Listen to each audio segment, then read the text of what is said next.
History tells us that in 9 AD, Rome lost 3 elite legions to Germanic tribes in the Teutoburg Forest. But for 2,000 years, Rome has been hiding a terrifying lie. According to the forbidden Lead Codex of the 19th Legion, the soldiers didn't fall to swords or spears. They were hunted by something not human. Today, we uncover the truth that Emperor Augustus tried to bury forever. Welcome to Many Ages, Rome's 2,000-year-old lie. Official history claims that in September 9 AD the Roman Empire suffered its most humiliating defeat for its entire existence, losing 3 elite legions, nates, in the dark thickets Teutoburg Forest. History textbooks dryly inform us that the proconsul De Publicus Quinctilius Varus was betrayed by his confidant Armenia and led into a deadly trap where with the Germanic tribes of the Cherusei 20,000s of Rome's best soldiers were killed. We are told that the rains washed away the soil, that the Romans could not hold the line, and that the barbarians, taking advantage of their knowledge of the terrain, destroyed the invaders for 3 days, until the Var himself, in despair, threw himself on his sword. This version suited everyone for 2,000 years because it told a clear story about human betrayal, military tactics, and the struggle for freedom, which is so convenient for textbooks. But the archives and evidence found suggest that the truth was deliberately excised from imperial reports on personal orders. Emperor Augustus, who preferred to acknowledge military defeat rather than the existence of what was actually lived in the German forests.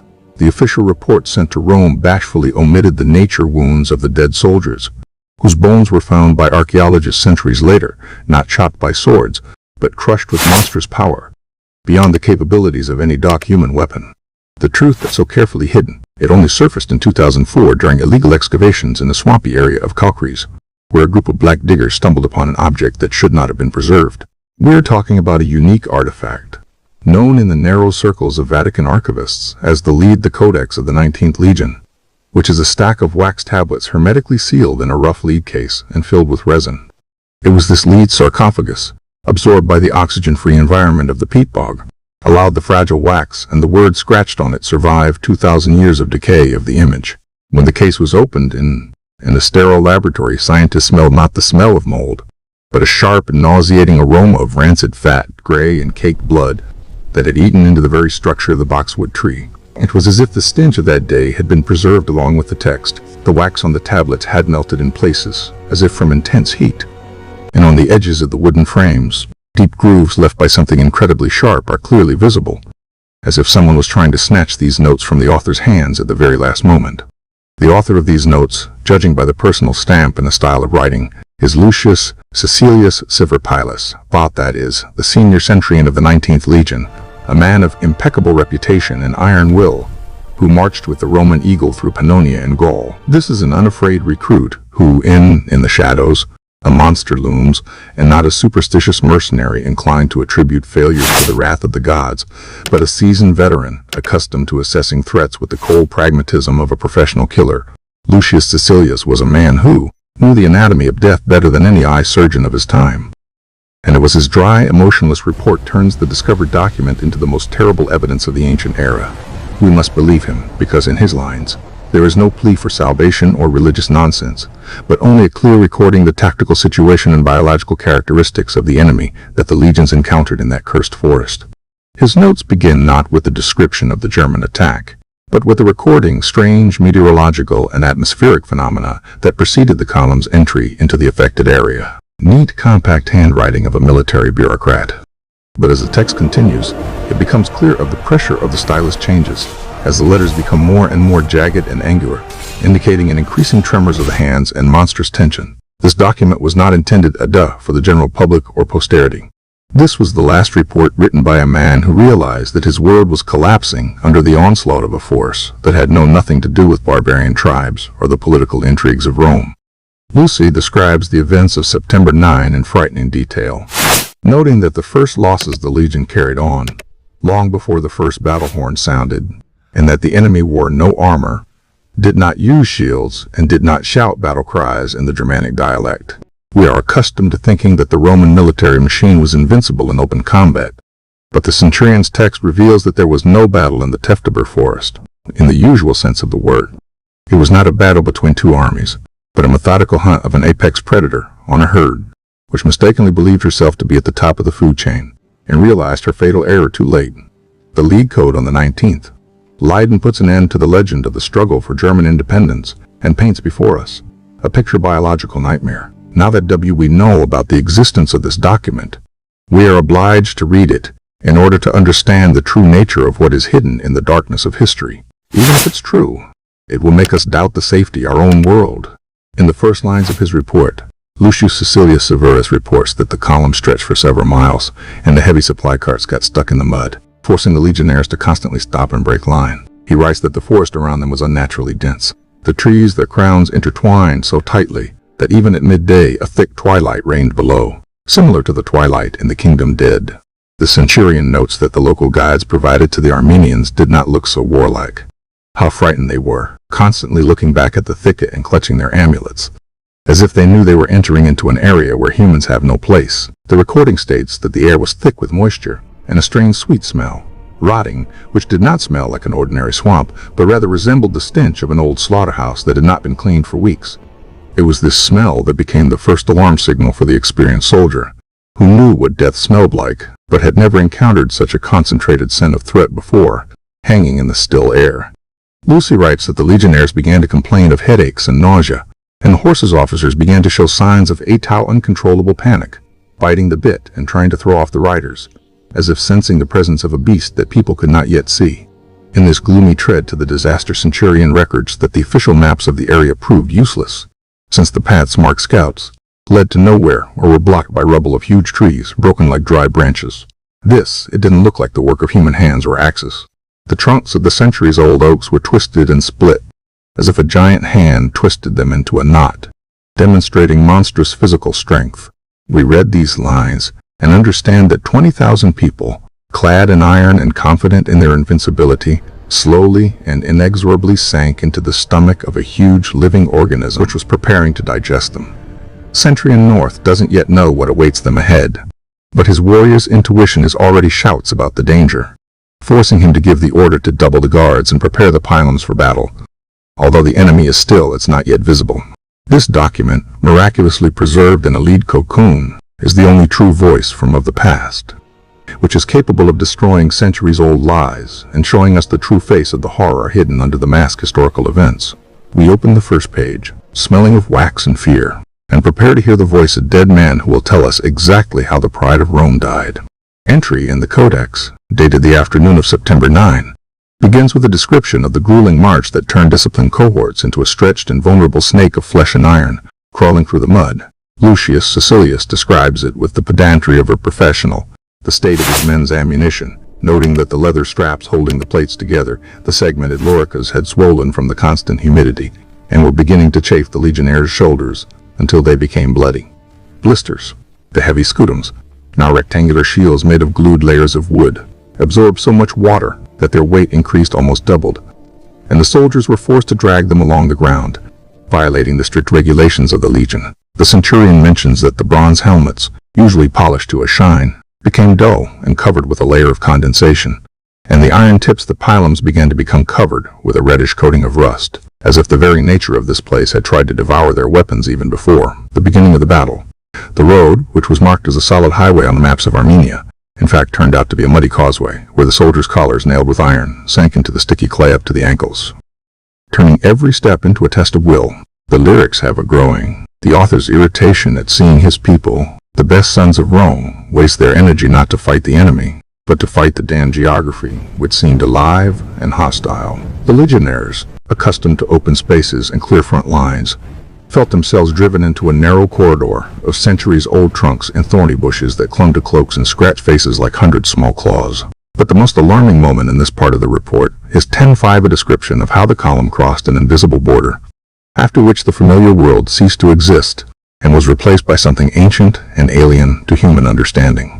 Lucy records the exact time when this happened, based on the position of the sun, invisible behind the clouds, and calls it the moment when the forest stopped being just a forest and turned into a hunting ground. Suddenly, and for no apparent reason, the wind that had been swaying the tops of the pines died down, and the heavy branches froze in complete silence.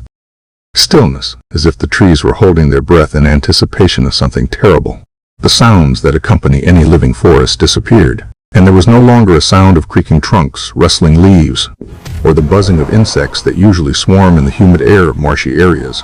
But the most terrible thing, according to Centurion, was that the birds whose cries accompanied the army fell silent throughout the entire journey.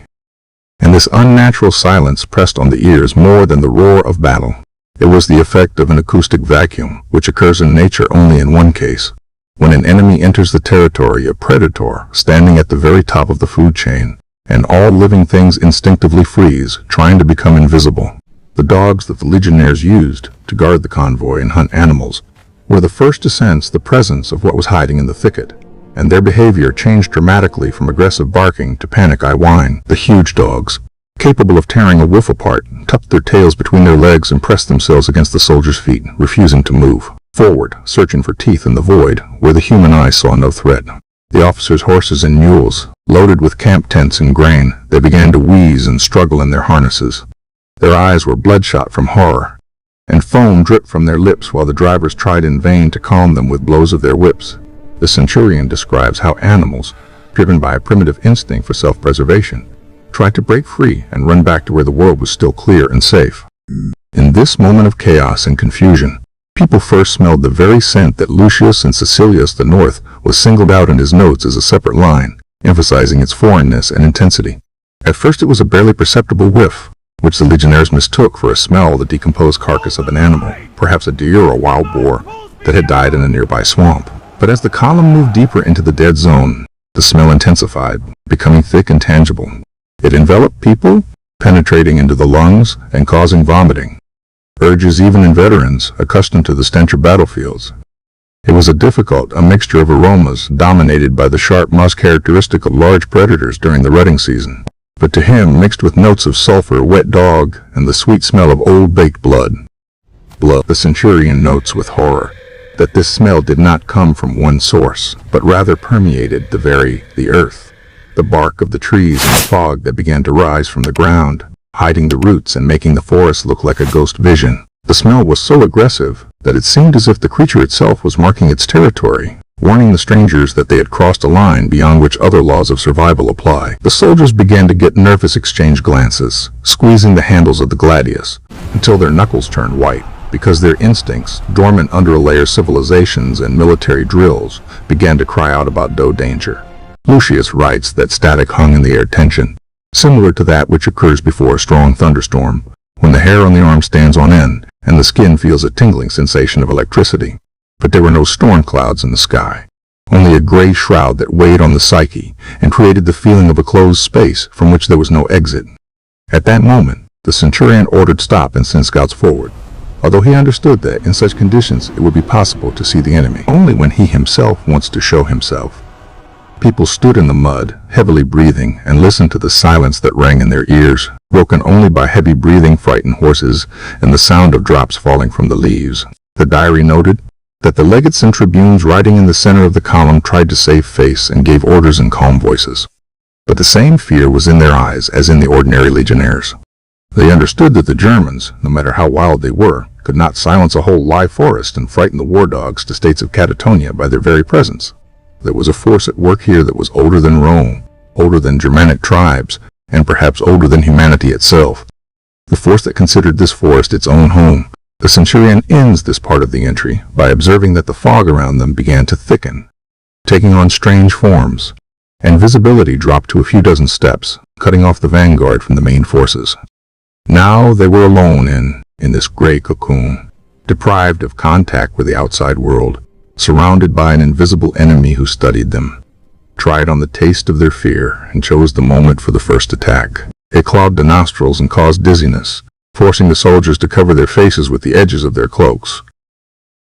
But this has not helped. Lucius Cicilius Severus, a man who never knew fear in the face of an enemy, confesses on wax the sign that at that moment he felt for the first time a cold that had nothing to do with the air temperature.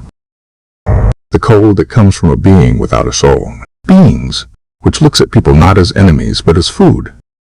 And while they stood, peering into the milky haze fog somewhere ahead in the depths of the dead zone, the first sound was heard, which shattered the unnatural silence of the forest. The column stopped neither at the legate's order nor because of another cart, stuck in the swampy mud, and because the vanguard, consisting of the best scouts and velites, simply refused. take at least one more step forward towards what lay across the narrow forest path. Lucius Cicilius Severus, having made his way through the dense rows of frightened soldiers to the head of the column, he describes what he saw with the same cold and with the frightening detachment with which he usually compiled reports on grain consumption or the state of the barracks.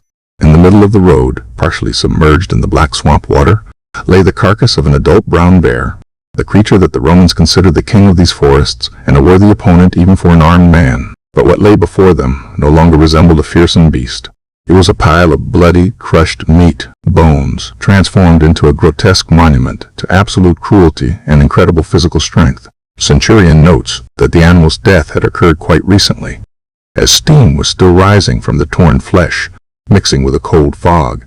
Upon initial examination, Lucius, who has extensive experience in field surgery, immediately rejected the theory that the bear had fallen victim to German hunters or had been caught in an ingenious trap with stakes. On the skin, the beast showed no traces of spears, arrows, or cuts, typical of knives and swords.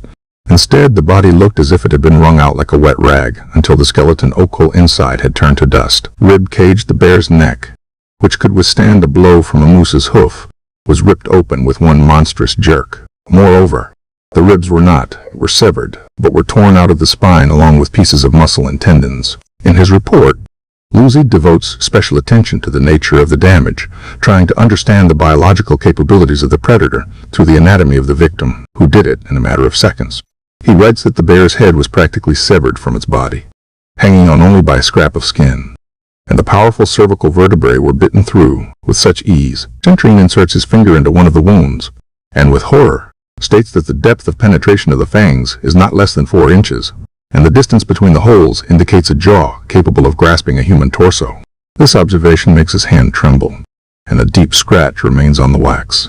After all, he understands that not a single Alorica segmentata made of iron plates will not protect against the bite of such force. But the most frightening discovery was not the wounds on the bear, but the marks left on the centuries-old oak tree, which stood next to the scene of the massacre and apparently served as a support during the attack. On the rock-hard bark tree, at a height of almost 8 feet from the ground, 5 deep grooves were cut, going into the wood to a depth palms. Lucy describes them as perfectly parallel lines left by claws, which in hardness and sharpness surpassed any steel forged 8 in the forges of Rome. From these wounds oozed thick tree resin, reminiscent of tree blood, and long hairs are stuck in it. Stiff gray hairs that did not belong to any animal known to science. Centurion carefully extracted one such hair and noted its strange structure. It was thick as wire and hollow inside, which is more typical of polar predators designed to conserve heat in extreme cold. The sight of a mauled bear, and the realization that there was something in the forest that can play with a half-ton predator, like a trivial doll, became a catalyst for mass psychosis, which began to spread through the ranks of the legion like a wildfire. The soldiers who stood in the front ranks and saw the carnage with their own eyes, began to retreat, breaking formation and pushing those behind. Their faces turned white, and lips silently whispered prayers to Jupiter and Mars. Discipline, which was the steel core of the Roman army, began to melt under the influence of primal terror, and the officers for the first time lost control of the situation. One of the young recruits, unable to withstand the tension, threw his shield into the mud and tried to run into the thicket, shouting that they were cursed and that the gods had turned away from them. Lucius Cicilius Severus writes that he had to personally execute the panicker on the spot, plunging the gladius into his throat, so that stopped the beginning of desertion and bring the soldiers back to their senses through fear of the commander, who must be stronger than the fear of the enemy. But even this brutal act could not completely suppress the panic.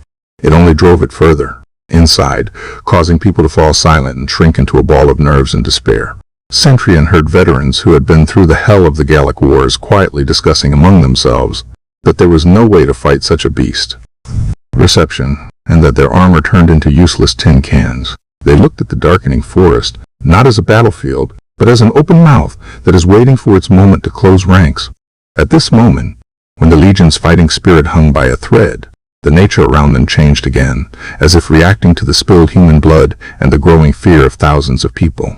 The fog became thicker, turning into a dense milky wall in which the outlines of the trees standing just 10 steps away disappeared, and the world narrowed to the size of an outstretched hand. Lucius notes, with alarm in his diary, that the air temperature has dropped sharply, and steam began to come out of the soldiers' mouths, and the metal parts of their equipment became covered in frost, burning fingers with cold. It was unnatural for early September, even in these northern latitudes, and this was another proof that they are dealing with more than just climate anomalies. The trapped legion stood over the bear's corpse, each soldier aware that the next victim would be one of them, and that their death would be just as terrible and quick. Centurion ordered the torch to be lit, and hoping that the fire will scare away, but the flame burned dimly and reluctantly, as if there was not enough air oxygen, casting long, dancing shadows that seemed alive. In the shadows, people seemed to see silhouettes moving at incredible speed, and hundreds of eyes, flashing yellow fire in the darkness. Lucius ends the tablet with words full of dark foreboding. We entered the beast's house without an invitation, and now the doors slammed behind us. The transition from day to night on that fateful day of September 9th was not a natural astronomical process. It was as if someone had slammed the heavy lid of a stone sarcophagus over the heads of 20,000 living people. Lucius Cicilius Severus, in his notes, written with a trembling hand by the light of a dim oil lamp, describes the onset of darkness as a physical phenomenon, having weight and density, elo, which began pressed on the shoulders of the legionnaires even before the sun had finally disappeared behind the horizon. Thick, almost tangible, the fog, which had previously been lying on the ground at knee level, suddenly began to rise upward, mixing with the low-leaden clouds, clinging to the tops of the centuries-old pines, formed an impenetrable dome that cut off the legion from the outside world. This dome swallowed the last crumbs of daylight with the greed of a hungry beast, and in the forest absolute primeval blackness reigned, in which the human eye became an absolutely useless organ, senses, unable to discern even the outline of his own hand raised to his face. Simultaneously with the onset of darkness, the heavens opened up, pouring down on the exhausted people streams of icy water that did not look like normal autumn rain, but it resembled ice needles. AESAS, piercing clothes and stinging the skin. Lucy, with meticulous precision, Bach, records how the acoustic picture of the battle has changed. Noise the downpour, drumming on thousands of bronze helmets and iron shield bosses, merged into a monotonous, deafening hum that drowned out all other sounds in the forest. This white noise became the perfect ally for predators, so how he hid the crunch of branches under their paws, their heavy breathing, and even the scraping of their claws on tree bark, depriving the Romans of the ability to navigate by hearing. The orders of the centurions and options, who tried to rebuild the ranks into defensive squares, drowned in the roar of water and peals of thunder, turning troop management into a meaningless pantomime, where each soldier was locked in his own capsule fear and isolation. The centurion describes the condition of his men with clinical detail. The legionnaires, accustomed to strict discipline and clear algorithms of action, found themselves in a situation of complete sensory deprivation, when the enemy cannot be seen, heard, or calculated. The torches that the torchbearers hastily tried to light hissed, and were extinguished by the pressure of the rain, and the few that managed to be saved gave only a dim, trembling circle of light with a radius of not more than 5 steps, beyond which the abyss began. This dancing fire didn't help so much as it harmed, creating bizarre, twitching shadows that darted along the tree trunks, forcing the soldiers' tired minds to see monsters where there weren't any. People shuddered at every movement, branches directing their pila into the void. Their nervous system was overloaded with the constant expectation of attack, and this stress drained my strength faster than a multi-day march through the swamps. Lucius Cicilius notes that it was precisely at this, the moment when the tension reached its peak and visibility dropped to zero, what he described in his report began, calls it a shadow hunt. The first contact occurred at the junction of the 3rd and 4th cohorts, in the very place where the formation was forced to break up due to a pile of oak trees felled by the storm, creating a perfect breach for penetration. It didn't look like a barbarian attack, who usually attack in an avalanche, with wild cries and the clash of weapons, to suppress the enemy's will with noise and fury even before the first strike. Here, everything happened in absolute silence, except for the sound of the rain. No arrows or darts, no men with axes jumped out. It was just the darkness itself that thickened for a moment, and took shape, rushing towards the outer row of legionnaires. Eyewitness testimony, written down by Lucius, chills the blood with its ordinariness and impossibility. Legionary Titus, a 10-year veteran who had been standing on the right flank, suddenly disappeared from his place, as if he was erased from reality with a giant eraser. The soldiers standing nearby didn't even have time to turn their heads.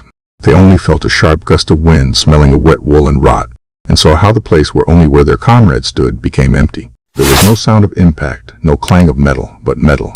Only a dull, damp the sound of a heavy body crashing into another body at great speed, and the instantaneous separation of a person from the earth. Titus, clad in 40 pounds of iron and leather, was pulled out of line with such monstrous kinetic energy that his sandals left deep furrows in the mud, and the shield he held in his hand flew off like a toy. A second later, the silence was broken by a scream, but it came not from the ground level where the fight was supposed to take place, but from somewhere above, from the impenetrable darkness of the treetops, where the light of the torches did not reach. It was the cry of a man who has realized his death, but has not yet died. A cry full of animal horror and pain, which drowned out even the noise of the downpour and made thousands of people freeze, raising their heads upwards. But just as suddenly as he began, the scream stopped, replaced by a sound that Lucy describes as the wet crunch of breaking reeds. Only in this case it wasn't reeds that were breaking, but a human spine and chest. The centurion realized with horror that the creature that attacked them had such strength and agility that could drag a fully equipped adult man up to a height of 25 feet in a couple of seconds using a tree like a ladder. And then a different kind of rain began. On the raised, arrogant faces of the stunned legionnaires, heavy, warm drops began to fall, much thicker and darker than the heavenly water. In the light of the torches, the soldiers they saw that their armor was also covered with crimson spots, and the smell of fresh, hot blood hit their noses, mixing with the smell of ozone and swamp rot, causing bouts of nausea. From above, invisible darkness fell to the ground. First a bent helmet, on which deep punctures from teeth were visible bronze like paper, and then the mutilated body of Titus, which collapsed into the mud as a shapeless sack. His head was twisted at an unnatural angle, the throat was torn out, and claw marks were visible on the lorica segmentata, which cut through the steel plates as if they were fabric. This moment became the point of no return, when the iron, the discipline of the Roman Aequilian, which had been forged over centuries of drilled victories, cracked, and began to crumble under onslaught of irrational horror. The soldiers, seeing what had happened to their comrade, and realizing that the enemy was not in front of them, but above them, in a plane they could not control, succumbed to two-sec panic. The archers, obeying instinct rather than orders, began firing indiscriminately into the treetops. Trees, firing arrows into the darkness, hoping to hit at least something living. But the arrows only hit the tree trunks or disappeared into the foliage, causing no harm to the invisible predator that was moving along branches faster than a man could aim. Lucius Cicilius writes that chaos engulfed the ranks. The legionaries began huddled together, breaking the turtle's formation. They held up shields over their heads, trying to protect themselves from the threat from air, but thereby opened their flanks to new attacks. The attacks followed immediately. And now it became clear that it was not a lone monster operating in the forest, but an organized pack that exploited the victims' panic to implement their tactics. Just sounds of struggle began to be heard. Shadows darted between the trees, snatching people from the line one by one, others with frightening efficiency. Centurion saw only fragments of the attackers, flickering gray, hard wool, the shine of huge yellow eyes without pupils, and bared mouths, full of dagger-like teeth that closed on the soldiers' limbs. Weapons. The Romans' weapon, designed for combat with humans, proved practically useless in this meat grinder. Heavy pila were impossible throwing in dense forest and in the dark, and short gladii required close contact, which for a legionnaire meant certain death. Lucy describes an episode where a group of 3 soldiers attempted to surround and stab one of the creatures, which lingered on the ground for a moment, tormenting the fallen man. They delivered well-coordinated blows, aiming for the neck and sides, but their swords either slid across the incredibly tough skin, covered with thick matted fur, or stuck in dense muscles without causing fatal wounds. The creature responded to the blows not with pain, but with rage. It turned with incredible speed, and with one blow of a paw armed with claws the length of a dagger, it took off the head of the first soldier along with his helmet. It bit the second one in half area of the belt, ignoring the chainmail, and the third was thrown into a tree with such force that the sound of breaking bones could be heard even through the noise of the rain. The centurion bitterly admits in his diary that at that moment he lost control of the battle, because it was not a fight, but a slaughter, where trained professionals turned into helpless, a herd that was methodically slaughtered. The screams of the dying, the roar of monsters reminiscent of a mixture of wolf howls and human laughter, the clash of metal and the crack of a torn flesh, merged into one monstrous symphony of destruction. The officers tried to scream commands, calling to hold the line, but their voices broke to the temples, and they themselves died first, since the crests on their helmets made them visible targets for predators. Lucy saw his old friend, Primpilus. The 18th Legion was knocked down by a huge black shadow and torn apart in a few seconds, without even having time to draw the sword from its sheath. But the worst thing is, according to the author of the document, it was not in the death itself, but in how the enemy used psychology. The creatures didn't kill everyone at once. They intentionally inflicted severe, but not fatal, wounds, forcing the wounded screaming and begging for help. These cries demoralized the living more than the sight of corpses, forcing soldiers to throw down their weapons and run into the forest, where an even more terrible fate awaited them. Forest turned into a labyrinth of death, where behind every tree, in every bush, and on every branch sat death, which enjoyed the process of hunting. Those who tried to escape disappeared without a trace. The cries faded into the thicket, and there stopped, replaced by the contented rumbling of the flock, realized that they found themselves in a situation for which no one had prepared them.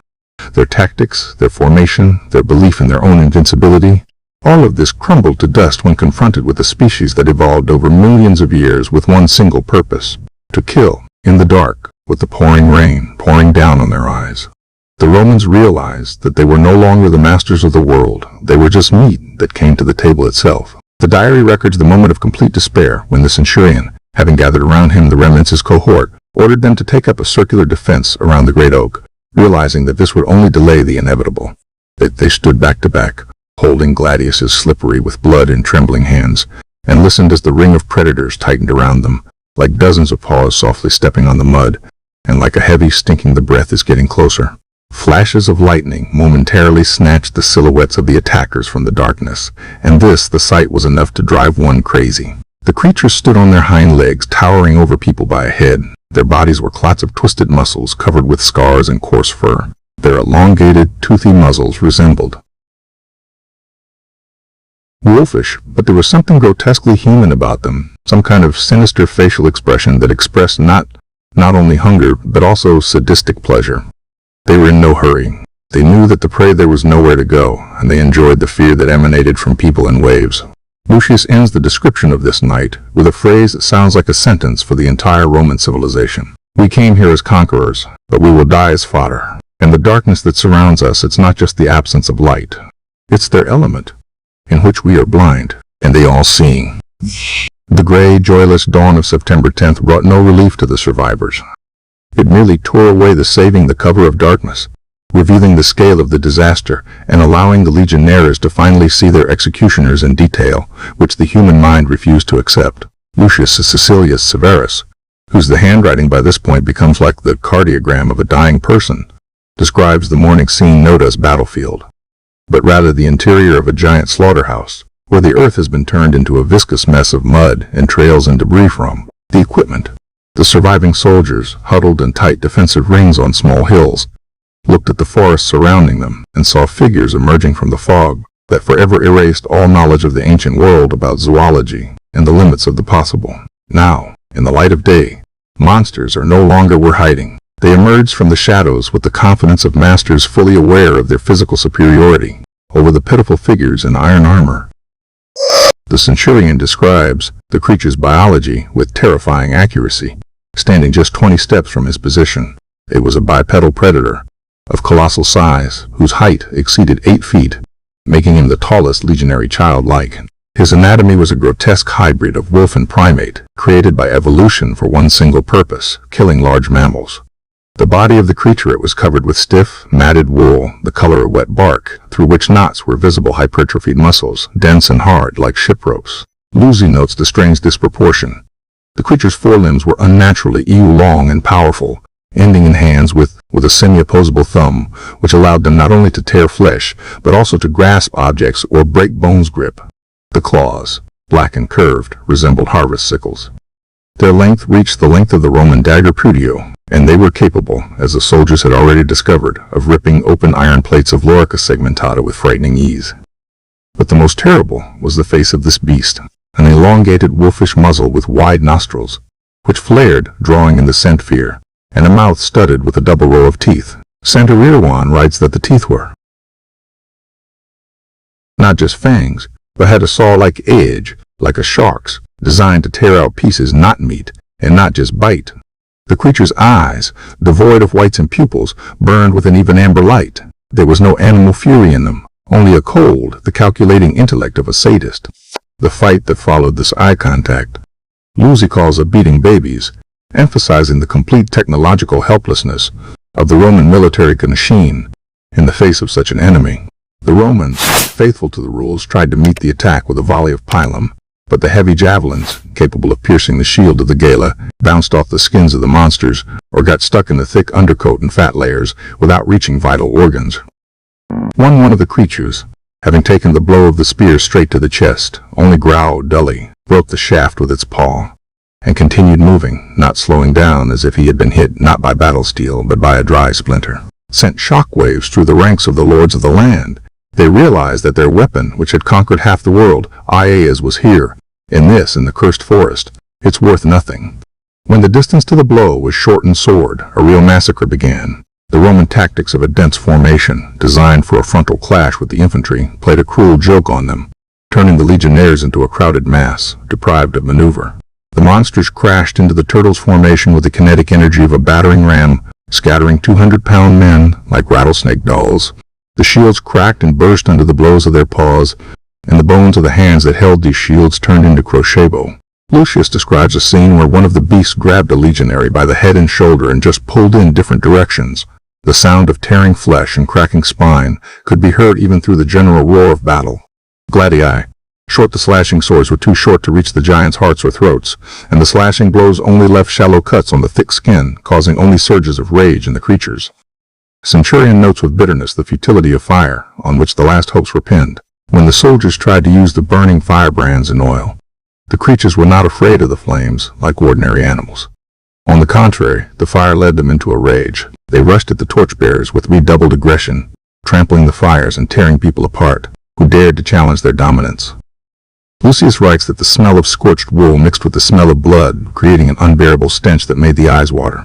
In the chaos of close combat, the author diary saw how a young Option, having lost his helmet, in desperation plunged a sword into the eye of the attacking faunster. This was the only successful blow that Lucius recorded. Roared. The sound was like the scraping of metal on glass, and she began to blindly destroy everything around her, killing her attacker and 3 others legionnaires with their death throws. Until it died down like a pile of meat. But it was a drop in the ocean. For every monster killed, there were hundreds of torn-apart Romans, whose bodies littered the clearing several meters wide. Layers, turning the earth into a swamp of red mud. There were only scattered groups of death row soldiers who fought back to back, defending themselves from the attackers, predators from all sides. Lead Cicilius Severus, himself wounded in the thigh and having lost his shield, describes what happened as apocalypse in miniature. He saw the proud eagles of the legions, symbols of power Rome, fell into the mud and were trampled by cocky paws. He saw how veterans who had been through dozens of companies cried in helplessness and horror before their throats were bitten out.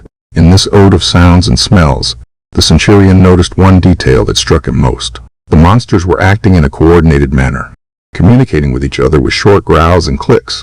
They drove people into traps, cut off groups from the main forces, and methodically destroyed officers, as if understanding who was giving the orders. This was not the chaos of the wild. This was a planned military operation carried out by a species that may have been fighting as far back as the Romans' ancestors lived in caves. Lucius writes that, in the eyes of one of the creatures that stopped in front of him, he saw not animal nature, but the abyss of an ancient alien mind that looked at a person not as an enemy, but as an annoying obstacle that needs to be eliminated.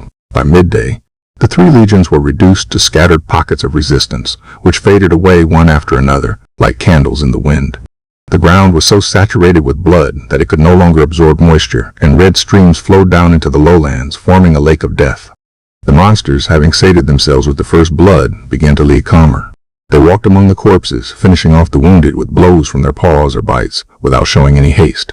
Centurion, realizing that the end was near, ordered the remnants of his detachment to break through to the rocky ridge in the east, hoping to find at least some shelter.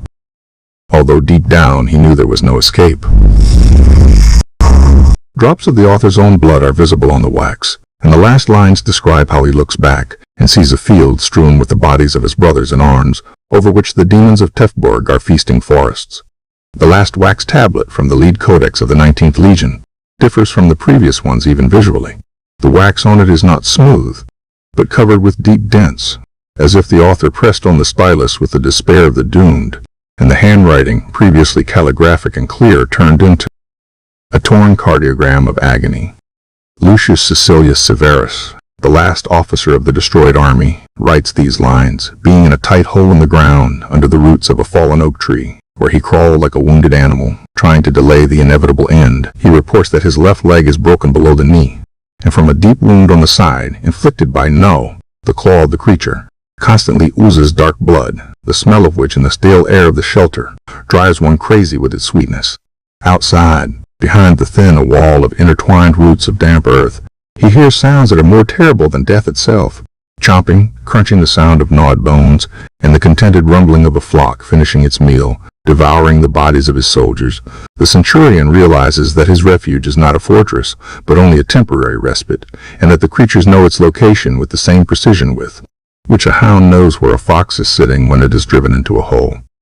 He writes not to ask for help, because he understands that help will not come, but to leave a warning to Emperor Irem, a warning that should become an epitaph for all imperial ambitions on North. Lucius begs Augustus to forget about the borders along the Elbe, to forget about gold and slaves and build a wall so high and strong that none of this cursed forest never set foot on the land of the civilized world. He describes these creatures not as demons from myths, but as perfect biological death machines, against which the tactics iron and courage, for they stand a step above man in food chains. The text conveys a growing sense of panic, mixed with a cold determination to fulfill one's final duty. Centurion records how the sounds outside change.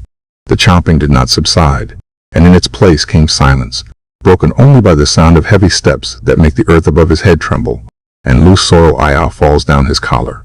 He writes that he hears, as one of the creatures approached the roots of the oak and noisily inhaled air, searching for the exact place where it was hiding the last drop of living blood in this forest.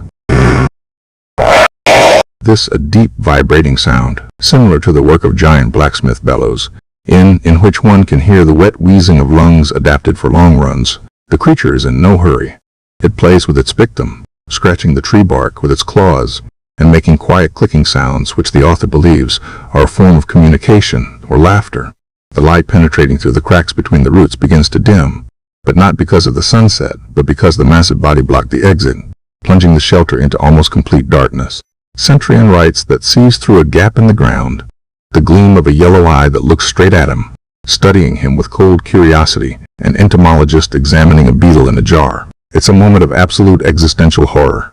The views of two intelligent species, one of which dies and the other triumphs, asserting his right as the strongest. Lucy clutches his last in Puggio's hand, dagger, but understands that this is a gesture of desperation, not self-defense, since steel will not harm the one who killed 20,000 people. The last sentence on the sign becomes incoherent, the letters jumping and running into each other, capturing the last seconds of the author's life. He hears the crack of wood being torn apart. The creature has decided the game is over and has begun digging its hole, tearing out centuries-old roots from the ground with such force as if they were rotten threads. The earth crumbles a stream, clogging his mouth and eyes. The light of the torch that Lucius held nearby goes out, and he is left alone in the darkness, with heavy breathing, which now sounds very close, right above the ear. The text breaks off mid-sentence, Rome is eternal, after which follows a long, deep groove that cut right through the waxen wood.